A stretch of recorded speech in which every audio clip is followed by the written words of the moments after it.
This is a Friedtanzer from Awards Radar, and I'm so thrilled to be speaking with Ashley Brooke about A Small Light. How are you, Ashley? I'm good. Thank you for having me. Of course. I feel like we know a lot about the diary of Anne Frank, but Margot Frank, is obviously a supporting character in that. What did you know about her before taking on this role? I honestly I didn't know that much. And I thought that was a bit odd because I had Anne's diary in my room since I was a little girl. And I think I read it when I was quite young, so a lot of the details I think kind of started to slip my mind as I got older. But I think that's what happens is when, you that's why you need stories like these to keep going on because they're so important and you do start to forget, history.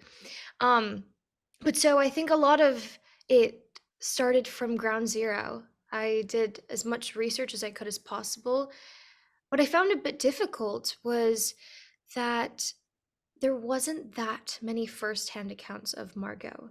Because you have Anne's diary, Meep has her account, Anne Frank Remembered, which I also read, but I know that they were all perspectives of Margot. And Margot actually had a diary of her own. So I kept trying to go back to the fact of what would really be in Margot's diary.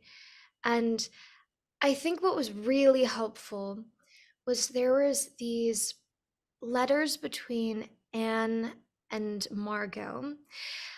And there was a bit of jealousy in these letters, and it was over Peter. And Anne was jealous that, Margot was spending too much time with Peter. And Margot was saying, there's nothing going on between me and Peter, but I'm kind of jealous of your relationship because I don't feel like I have anyone to talk to. So I feel like that just showed a lot of the tension to me in the annex. I feel like for Margot, I think that when she was in the annex, she honestly became a bit depressed and was a bit anxious about everything that's going on. She was more of a rule follower, and here they are breaking the law and could be caught any day. So I think it caused a lot of anxiety for her. And I think when she first arrived to the annex, there was a bit of a depression. But overall, I think all of this was amazing because when I was doing all this research, Tony and Joan, who are the writers of the show, are so incredible and their writing aligned with any of the research that I had done. And so I was so easily able to step into character with their dialogue. So, yeah, they're incredible. One of the first big scenes we see from Margot is that bicycle, crossing scene, which I think has a certain intensity to it because it could be so easy, it's supposed to be so smooth, and there's something sort of lighthearted about it, sort of like an adventure. What was it like to film that scene and get that tone right? It was interesting because that scene definitely sets the tone of the project in a certain way. And there's a bit of a gravity to it. I think for me, tapping into that emotion was definitely all in the writing, and I think that that's just a testimony to Joan and Tony, who are the showrunners. Um, Really, it was all on the page. What we were trying to do with that scene, we knew how nerve wracking this moment was. What I found so lovely was how there are these bits of light moments as they are, trying to pass this checkpoint that are almost just a little funny to be saying at a time like this. But if you think about it, when you're really nervous, sometimes you say weird and out of place things. So I think that we were trying to definitely set a serious tone with those scenes that could be juxtaposed to a light-hearted tone a little bit later on. But I think what's so amazing about this is it feels so contemporary, this series. It feels like we're not really having dialogue that sounds like it's from the 1940s. It sounds like it's more current and modern so that it can feel a little bit more relatable to audiences. And we knew that when we were trying to go in because that's exactly what Tony and Joan's vision was. One thing that doesn't make it feel modern is the set design and the costumes. What was it like recreating this era? It was incredible when I first stepped into hair and makeup and costume. First of all, Matthew, who is the costume designer on A Small Light, is incredible and has put so much effort into making these small details just pop on screen. And when I first stepped into full costume, I really didn't feel like myself. It really felt like a transformation. And the hair and makeup team had a photo of Margot from a school a school photo shoot. Yes, that was inspiration for the first episode where her hair is rolled up, and they took 2 hours in the chair just rolling it up because my hair is a little bit long at the time. Um, but they all put so much time and effort, and also the set design was incredible. What we had was a replica of the annex because we shot most of our series in Prague, and it was a literal built replica. And I've had people who have watched the first 2 episodes and asked me if we've actually filmed in the real annex because it looks so similar. And that's all due to Mark Holmes, who's absolutely has an incredible eye. That's great. And what was your working relationship like with Billy, who played Anne? Billy is such a sweetheart. We were really lucky on this project to have a little bit of a pre-production period where we just got to get to know each other for a few days. And I think that we already started creating that sister bond in those few days. And it was so interesting. There was this moment between me and Billy when I first saw her in hair and makeup and costume, and I was also in full Margot.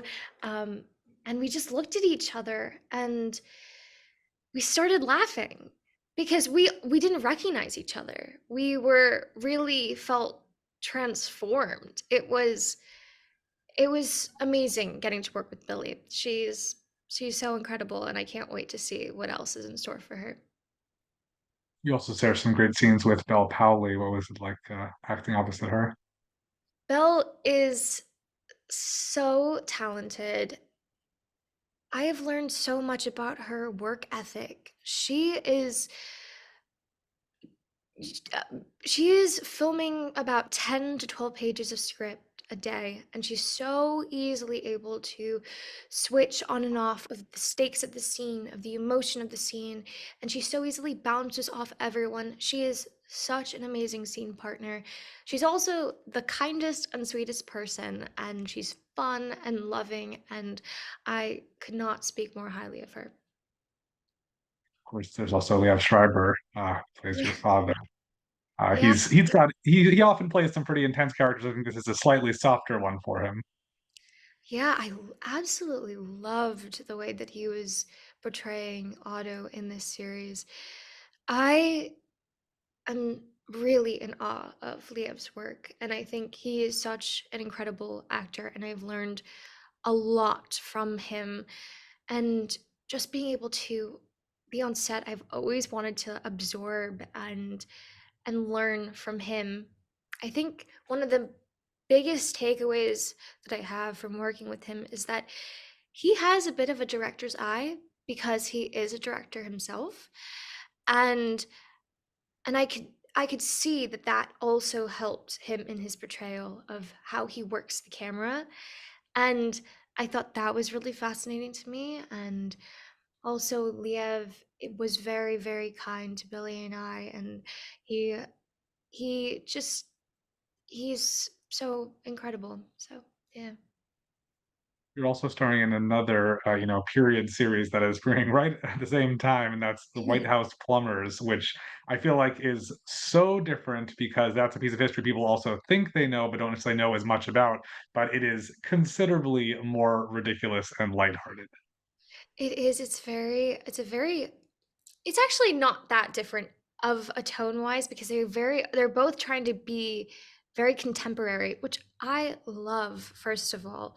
I love that we're taking these period pieces and trying to make them feel relevant and feel like we can connect to the characters that we are seeing on screen. Um, I think that for both these projects, it's so important to find new ways to tell stories about history. And I think that they've both done such an incredible job at taking a new angle of of storytelling. I don't feel like there's much like A Small Light, and I don't feel like there's a lot like White House Plumbers. They both have a very specific tone to them. Absolutely. And is there anything else you're working on at the moment? I can't say at the moment. Are there other things that you'd like to try, other roles or genres you'd like to explore in Oh the future? my gosh, absolutely. First of all, I'm a really big horror fan. I would love to work on a horror film at some point in the near future. I also really love like fantasy um and action films. And so, no, there's definitely a lot that I would love to work on. Yeah. I have a whole vision board of things that I would love to be a part of. You said that you like these period pieces that feel like they're contemporary, but do you have a preference for period work versus contemporary work? Ooh, I I honestly don't. I think it's really amazing doing a historical piece, but I had never done historical pieces before those projects. And it's interesting having to play a real person. And then there's another side of it of creating a character. They're so different. Um, one way you want to, respect and honor that person that you are portraying as a real person. But when you're creating a character, it's so different because you don't need to do all that research prior, unless there's other circumstances, but it's just a completely different process. So I don't have an opinion on which one I like better. They're just completely different processes. I like that a lot, and I wish you the best of luck with these two shows and all of your upcoming projects. Thank you so much.